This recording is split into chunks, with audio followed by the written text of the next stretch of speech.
Welcome to T2T with Tom Pfeiffer and Ty Martin. How's everybody doing? It's been a while. Hey everyone, what's up? We're back. Yeah, it's been a while. And it has. We've had a little bit of hiatus here with my counterpart being on vacation for a while, enjoying his summer sabbatical. And your birthday golf, so all weekend. So you were gone for a while as well. So we probably could have planned it a little bit better, but it happens. So vacation time and birthdays and whatnot. So it's not our full-time job. So we try and maintain consistency, but sometimes it just does not work out the way that we want it to work out. So so we're back and ready to talk about golf some more. Believe it or not. So, what do you want to talk about first there, Ty? Do you want to talk about the Open, or do you want to talk about tee times? Do you want to talk about the Wyndham? What do you want to talk about? Well, I think we should start with the Open. That was pretty incredible performance by Scheffler. What? Scheffler won? No way. Yeah, right. Shocking. Just amazing. It was amazing golf. You can't stop the guy. When he's on, he's on. Yeah, and after the second day, it was pretty much just Scheffler the whole time. So it was like in cruise control, just for the Open, and you knew that he was going to just finish out and win it. So congratulations to Scottie Scheffler, not Scheffler, but Scheffler. Okay, so congratulations, man! Yet another tour win victory this year. So that's all I gotta say about that. Nothing really. It's just so hum. So speaking of Scheffler, did you happen to watch Happy Gilmore too? Yes, I did, and I actually really enjoyed it. I did as well. I went into it obviously not expecting as good as the original was. I wasn't expecting that, but it was much better than I thought. I knew there were a lot of cameos in it. I did not expect to see as many as there was. Yeah, so I was the same way. I had very low expectations, thinking, oh, it's a sequel. Like usually sequels suck anyways, because you can never outbeat the original. And so I heard there's like 97 cameos throughout the whole movie, and like you said, it was very shocking how many cameos there were really in that movie. So I thought whoever wrote Scottie Scheffler's role did an amazing job. You're under arrest. Oh, not again. Nah. That was great. Hey, what's for dinner tonight? Chicken tenders. All right, I guess I'll stay for one more night. Right. It was great. It was, whoever wrote his part, whether it was Sandler or somebody else, whoever wrote that was spot on, just perfect. Just nailed it. Know. Well, and for them to like go along with it as well. Like you could have been, no, I don't want to do that, kind of thing. But no, he totally made fun of himself and the whole, situation and things like that. So kudos to the pros as well, that made an appearance as well. So you had Fowler, I think you had Spieth, you had Morikawa, you had who was that? Scheffler, you had Trevino, you had Jack. And then Freddie Couples was in there as well, eating his blueberry pie or wherever he was eating like the whole time. It was great. It was, well, the thing that I liked about it, and I was talking with a buddy of mine the other day, was, obviously the Maxi Tour was making fun of the Live Tour, and Koepka and DeChambeau were in the movie. Yeah, I know. I thought the same thing. I'm like, hey, wait, aren't you guys in Live and you're making fun of the Maxi tournament, but yeah, you're playing against the Maxi tournament? So that was kind of weird, I thought that was definitely interesting. Now, talking about how they did the Maxi Tour, the only thing that I didn't like about the PGA versus the Maxi was, like, I thought at the end with that rotating, leveling green, I thought that was a little over the top. Other than that, I thought the movie was great. Yeah, I think the courses were a little weird as well, and like the off-roading to get to the ball as fast as possible. I was just like, okay, but I kind of like the if you tear this ligament in the hip, you can get another 300 yards or whatever it was, and so that was like, okay, I can go with that, and then all of a sudden they went to the different courses. I'm like, if it was just like the other courses that they played, I think that would have been a lot better, but. That other than that, I thought like everything else was actually pretty well done. I really enjoyed it, especially when Happy Gilmore got paired up with a threesome at Muni course, and they're like, the threesome's like, we got paired up with another single. I bet you he sucks, Yeah. And then it's like, Happy Gilmore, he sucks. It was just kind of funny. Takes his glasses down. I am Happy Gilmore. Oh my God, it's Happy Gilmore and he sucks. Yeah. Full disclaimer: if anybody watching hasn't seen the movie yet and they're planning on it and sees this, sorry, we're spoiling the shit out of it. Well, here and there. I mean, we didn't say who won, who lost, but yeah, I mean, pretty much. So, spoiler alert. Yeah. After the fact. Yeah. So, all right. Well, moving on. So to the Wyndham. Yeah. So the Wyndham is coming up this weekend. Do you have any notables? I know we talked about it just a touch, and you said that there weren't really any really good groupings to watch this weekend. Obviously, there are individual players that you want to go watch, but for the most part, you're probably just going to pick and choose the individual person to watch other than the groupings. It looks like they didn't do a great job at doing that. It just seems like they didn't really put any big powerhouses together. I mean, you've got Adam Scott and Spieth together, Homa and Tom Kim. There's just not like, it's not like you're going to see JT, Spieth, and Morikawa together. Yeah, or like a Scheffler and whoever else, Scheffler and you're not going to see those groupings. It looks like they kind of like spread out all the good players amongst the other players. I don't think Scheffler's in it. No, he's not. But I'm just saying, like they don't really have any, like you said, powerhouse groupings. There's no like, I got to watch, group one, at 12 o'clock. It's more like, I can watch this group here and this group here because that one player's in that grouping. But yeah, who to look for? What do you think? I don't know. I've got an 8 pick on underdog that I kind of went a little off the rails, but do you want me to go through the odds? So odds on favor is Matt Fitzpatrick. Well, my underdog is for tomorrow only. Okay. I see what you. I didn't do it on a like who's going to win it? Yeah, I just went on Thursday, and I basically went on over-under on score and birdies. Okay. And, I feel confident on 6 of the 8.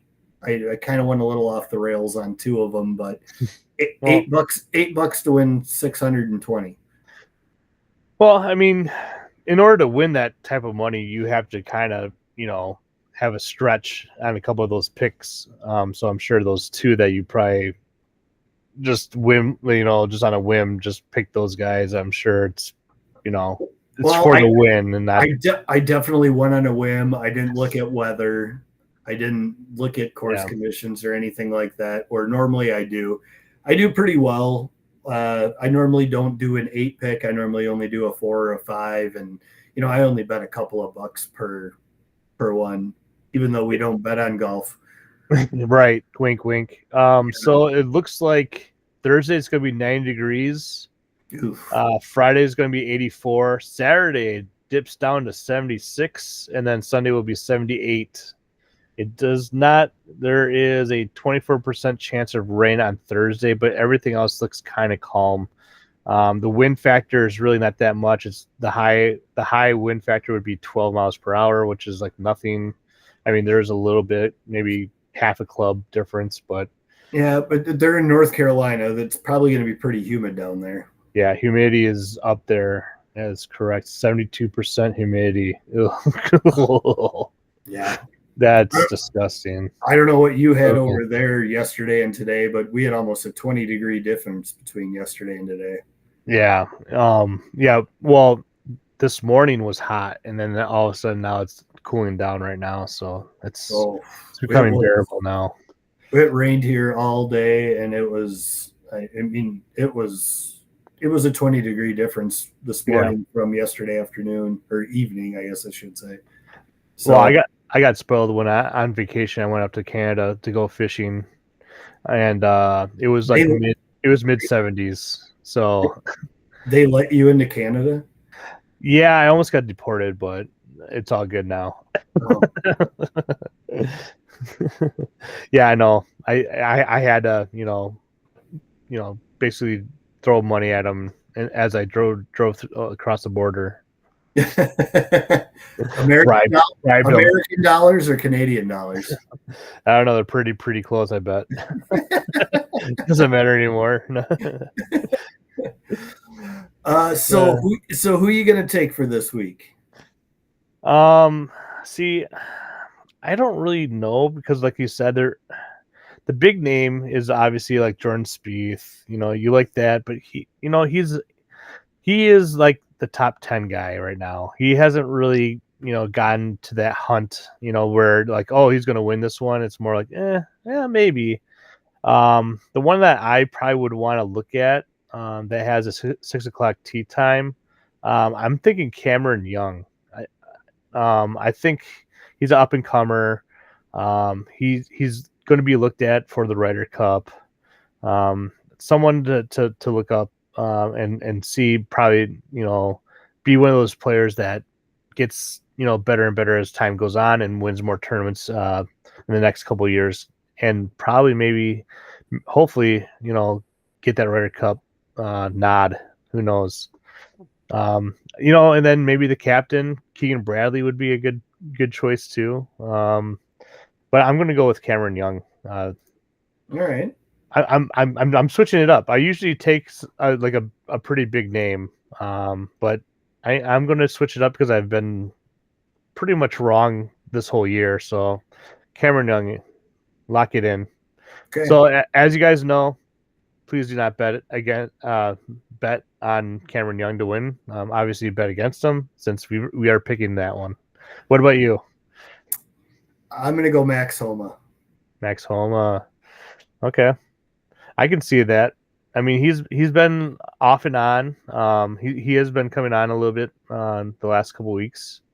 I'm hoping that he figures it out with his caddy and his his play as well. So yeah, I can see that. Yeah, I'm going to take Homa. Okay. I'm looking for what his odds are right now. Max Homa. Gotta scroll down a little bit. Ricky Fowler's in there too. I'm surprised you didn't pick Ricky Fowler. Where is he? Homa. Hold please. Trying to think. He's not even in the top 15. That's a dark horse, man. That's what I'm going to call it. You're taking Fowler for your dark horse? No. I'm saying Max Homa seems like he's the. Oh, here he is. Max Homa is plus 8,000 to win it. You better put some money on it. I'm gonna have to go over to. I'm gonna need you to go over to Potawatomi to do it for me. Right, I know, sportsbook, baby, but we don't bet, so don't worry. No, we don't bet. So one of my favorite players on the tournament, in the league, is Tony Finau.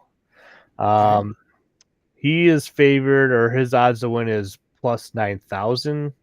So that I'm going to say that's going to be my dark horse is Tony Finau. He's a bigger name. I know. I don't usually pick big names, Nushkin.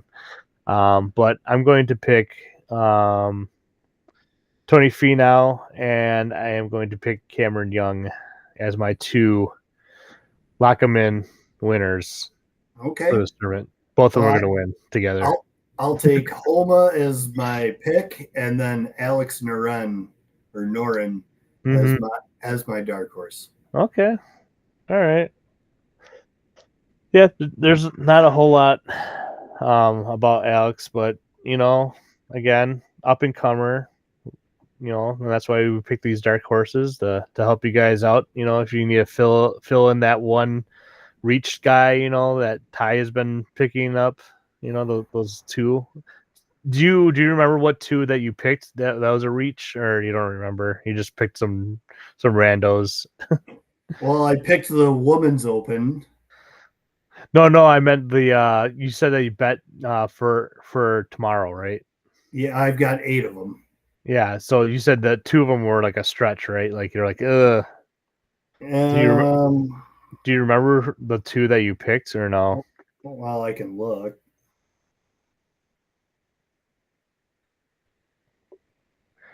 So a kind of a big name, not a big name. I don't know if you want to Camilo Villegas.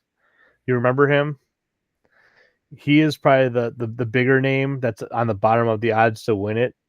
He is a plus 100,000 to 1 to win it. Okay, my 2 that I'm not too crazy about is Max Grazerman.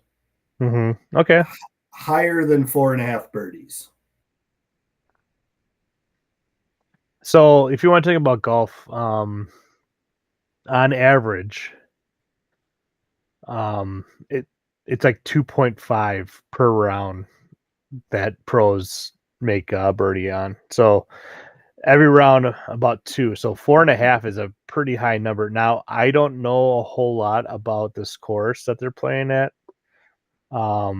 As far as like what is the slope and the handicap for the course. So I would have to look at it a little bit closer, but 4.5 is a that's an interesting. Now, is that 4.5 for your whole group, or is it just for him? Just for him. Okay. And then I took Fitzpatrick higher than 67.5. Okay. Those are the 2 that kind of make me go, yeah. Yeah. I'm looking at Max right now, Grieserman.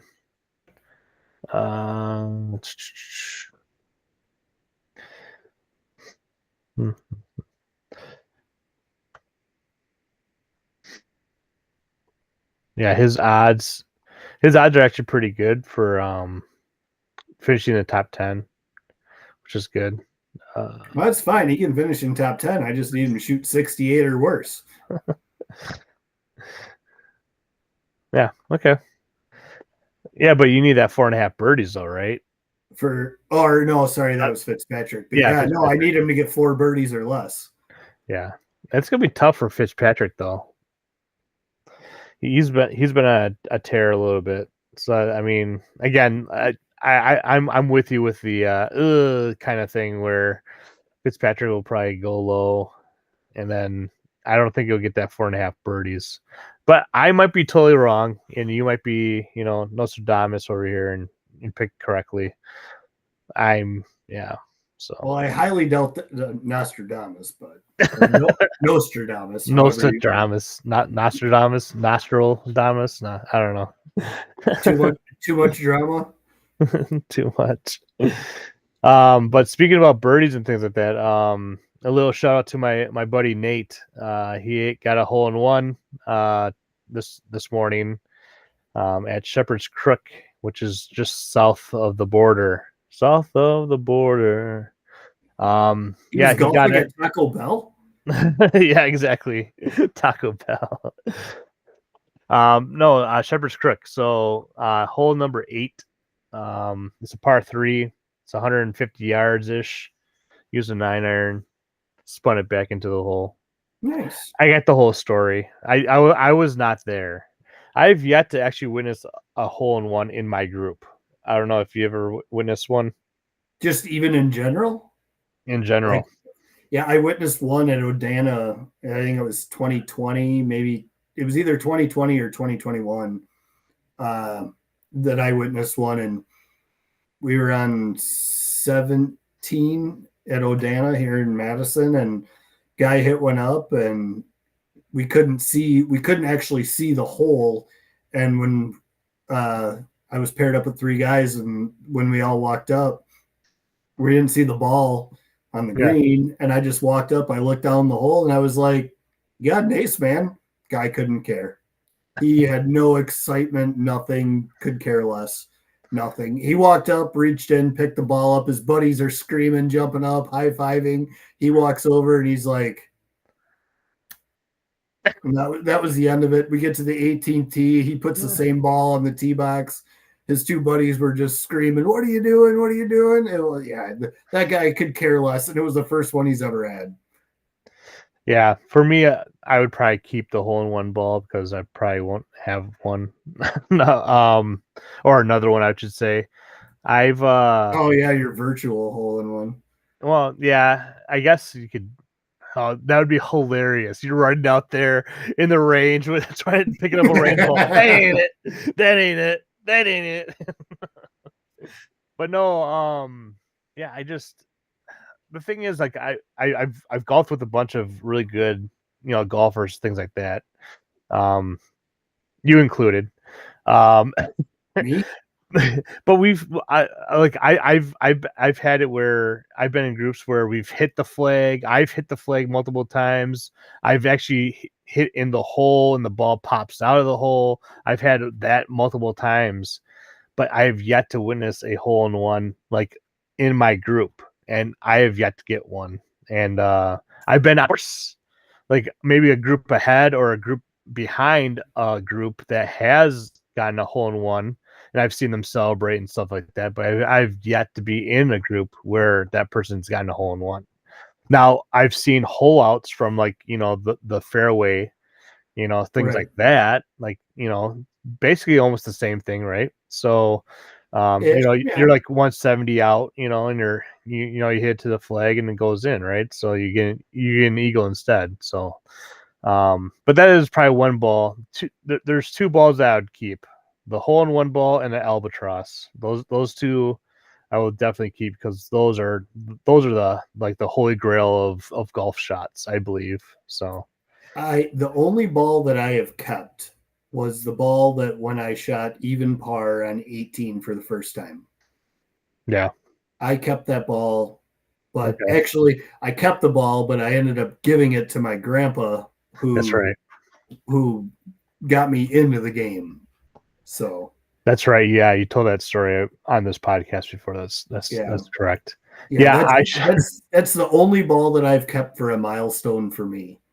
So that's kind of interesting, because I shot a 69 par 72, and I have no idea where that ball is. I should have kept it. And then my buddy's like, "Wow, man, that's your lowest round ever." I'm like, "Yeah, that's my lowest round." And he's like, what you should have done was you should have filled out a card and then have your foursome sign it. And I was like, "Man, that's smart." And I've yet to do that. Well, you don't even know where the ball's at anymore. So, well, the ball, but I could just do the scorecard thing, right? Fill out the scorecard and then have the people that I played with sign it. But yeah, it was just kind of crazy. So my buddy got the hole-in-one, and then the hole after that, he actually got a birdie too. He birdied number 9. So he shot even on the front. I don't know what he did on the back. I was too scared to ask him.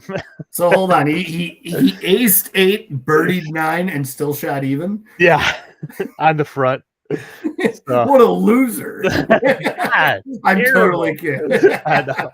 Well, the thing is like, it's totally funny. Kidding. Congrats on the ace. I know. He won't listen to this show anyways. No. Okay, so I stand back to what a terrible. God, he's terrible. But no, it's funny though. It's like, so like I'll get an eagle once in a while and stuff like that, and the guys are like, "Hey, so you got an eagle? What'd you shoot?" I'm like, 40. They're like, "Oh, okay." I'm like, "Yeah." What happened with the other 8 holes? I don't want to talk about it. Yeah, don't talk to me, please. Yeah, I got an eagle, like, what was it, 3 weeks ago. So for this year so far, I've gotten 3 eagles. So wow, impressive. Yeah, I usually get about a handful or so a year. So I don't think I have one yet this year.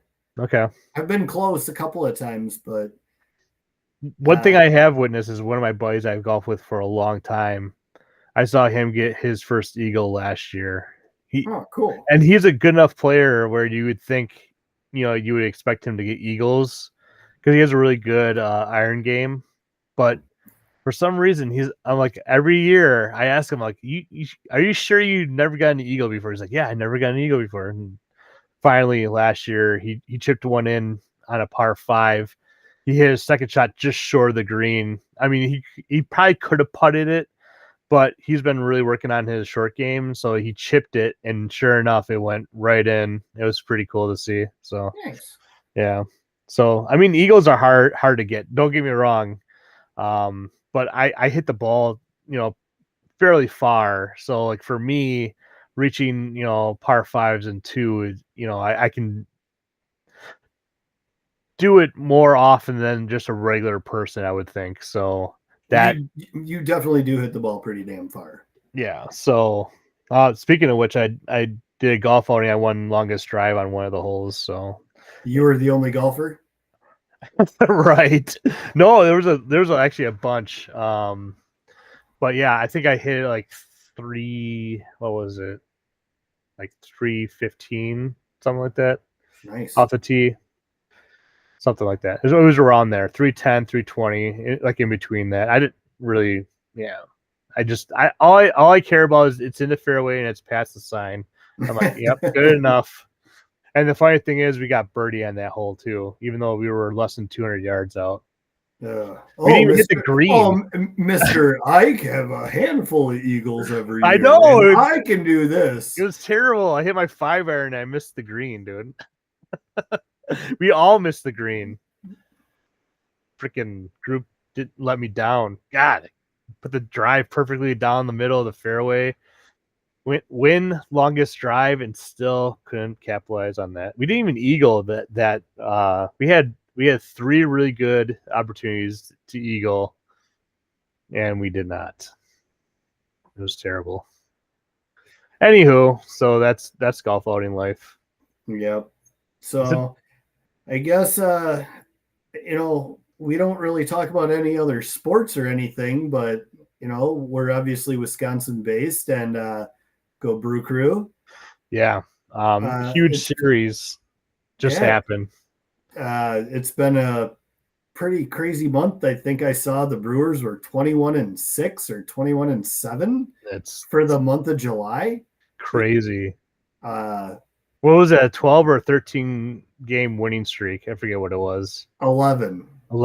Okay, I knew it was. That's right, George Webb. George Webb jinxed them. That's right. Yeah. George Webb's like, oh, you win 12, everybody gets free burgers. Yeah, those bastards. But still, my buddy had a meme. It was hilarious. George Webb played a month and it showed the ump. Oh, jeez. I didn't see that. That's pretty good. That was pretty good. But no, to all our Wisconsin listeners and Brewer fans, July was a good month, and they were a lot of fun to watch. Yeah, I mean, going into the season, looking at the Brewers team, and you're like, man, you lost a couple of pieces here and there, and you're like, okay, well, we won the division last year, we could probably do it again. And then the first month happens, and you're like, holy cow, man, this team sucks. And then all of a sudden, that chemistry, you could see the chemistry kind of like turning a little bit, with the newer players, and like Durbin and, Collins and things like that. And so, all of a sudden, you start to see that chemistry click. And then all of a sudden, it was just all cylinders. And the biggest thing that I noticed that is not indicative of the Brew Crew is that we scored a lot of runs not on a home run ball, more small ball compared to any other year I've seen in a long time, where a guy gets on first, steals, and a guy hits a single or a double to score that one run, and then all of a sudden you go double, and then you have Andrew Vaughn hitting home runs. And dude, this guy. Did you see the stat that he has more RBIs as a Brewer than Savali, who he traded, has strikeouts? Oh, dude, didn't they send down Savali, I think? Didn't the White Sox? I It's want to say he might have been it, sent down. it's the White Sox. Well, I There's know. only one team in Chicago I follow, and that's the Blackhawks. Yeah, right. Yeah. But it was kind of funny. Savali's like, "Hey, I want to trade," and they're like, "Okay, see ya. See ya. Go to the White Sox. We'll take anyone." I'm pretty sure there was a beer vendor included in that trade too. Yeah, I think some beers and some money and some apples, some baseballs. Yeah, yeah, batting practice baseballs. yeah, exactly. But But it's been really fun to watch the Brewers. Hopefully, I kind of like to see them kind of maybe go on just a tiny small skid, kind of bring them back to reality. Where when I say skid, I mean like maybe go like 4 or 5. okay. The thing is that, or I guess I should say, if in a 9-game span, lose 4 or win 4, lose 5. Just kind of get back into reality to get these. I mean, there's a lot of young guys there, and I just normally at this time of the year we're looking to go on the win streak. Now we're at the point of time where let's not go on the lose streak, but I just feel like a little bit of reality needs to set in. Yeah, we're getting through the dog days of baseball right now, the summer days of baseball, where it's a long season. And I think what's helping is that we are so youthful. We have some young players that, they're not getting beat down by the heat, by the weather, by how long the schedule is yet. So you might see that skid a little bit. We're playing the Nationals this weekend, and then we're playing Atlanta Braves following that. So we're going to have a little bit of a long away series coming in. So like you said, if we could be like, 4-6 or 5-6, I would love it, because Nationals are they kind of suck right now. But the Braves is where I'm hoping. The Braves are also depleted. Yep. There's injuries in on that team as well. So, but they're sneaky though. Those Braves are in that stadium. For some reason, we can't play in that stupid stadium for some reason. But look at what the Marlins did to us. Yeah, I know that kind of stung a little bit, but again, we won the series against the Cubs this Monday, Tuesday, Wednesday, so that was great. We kind of got destroyed Wednesday, but Freddie didn't pitch that well. However, I'll take that. I'll take a series win over the Cubs. So we're 3-3 at home against the Cubs, and then we then go to Chicago in the middle of the month, and it's a 5-gamer because they did it on purpose. They wanted that doubleheader on the 18th on Monday. Yeah, that was from a rainout. Yeah, it was. But they're like, no, we don't want to play that the following day. We want to push it all the way to next month. And I'm like, hey, they should probably did a doubleheader the day after, because I was thinking, hey, if you push it off and we're on a hot streak, man, we might just mow them all over, So, you get what you deserve if you wanted to play that type of way. Because I mean, the Cubs did the same thing last year, I believe, right? Where they're like, there's maybe weather coming in. We're going to cancel this and move it to the next series. You remember that? Was it last year or 2 years ago? No, you don't remember that. I don't remember. Craig Counsell being Craig Counsell. Did you see that the meme where Andrew Vaughn hits a grand slam and all of a sudden you see Counsell already on the phone? He went to the phone before the ball landed. Yeah, I saw that. But did you see part of the meme? It said, "Who did he call?" And it was Gruber Law Offices. One call that saw. Free plug for you, Gruber. Yeah, there you go. All right, guys. Well, we got a little off topic on some Brewers baseball. Sorry to people that aren't Brewers fans that are listening, but hopefully enjoy it. Go ahead and leave us some comments. Let us know. We obviously, Tom and I are both big Brewer fans, and we don't have a problem talking a little bit about Brewers. Oh, and they're an exciting team to watch too. Like I said, they're scrappy. We're not relying on the home run ball as much, so it's a lot fun. It's a lot more fun to watch them play small ball than hit the home run and hoping. So, hey, on a side note, are you coming over to Madison to Camp Randall? They've got it's called Upper Deck Golf. oh yeah, oh so Yeah. it's at Camp Randall, and you get to hit it at towards the 50-yard line or whatever. Is that what Yeah, that is? I think yeah, I think the Brewers had something like that too as well. they did. Yeah, They did. I didn't know if you were coming over for that. I always I'm like in my head it's like, oh, it's a good idea, and then all of a sudden it's like, oh yeah, I remember that one thing at Camp Randall, and then it's like, oh, it was a month ago. That's usually what happens to me. Like I don't sign up because you have to sign up like ahead of time, right? So you can't really just go there and do it. You just have to sign up, and I always forget to. So I looked it up and I don't remember what the prices were. I mean, it wasn't terrible, but it wasn't cheap by any means. But I mean, if you've ever been downtown Madison, trying to park and carry your golf bag in, that would just be a pain in the ass. yeah, Unless they've got clubs there and you're okay hitting, not yours. But yeah, I would hate to park downtown outside of Camp Randall and have to carry my golf bag to the stadium, get all the way up to the upper deck. But I mean, I guess if they just got a bunch of clubs there and you're cool hitting not yours, it'd be all right. But I want to say it was like 45 or $50 an hour, something like that. I don't remember.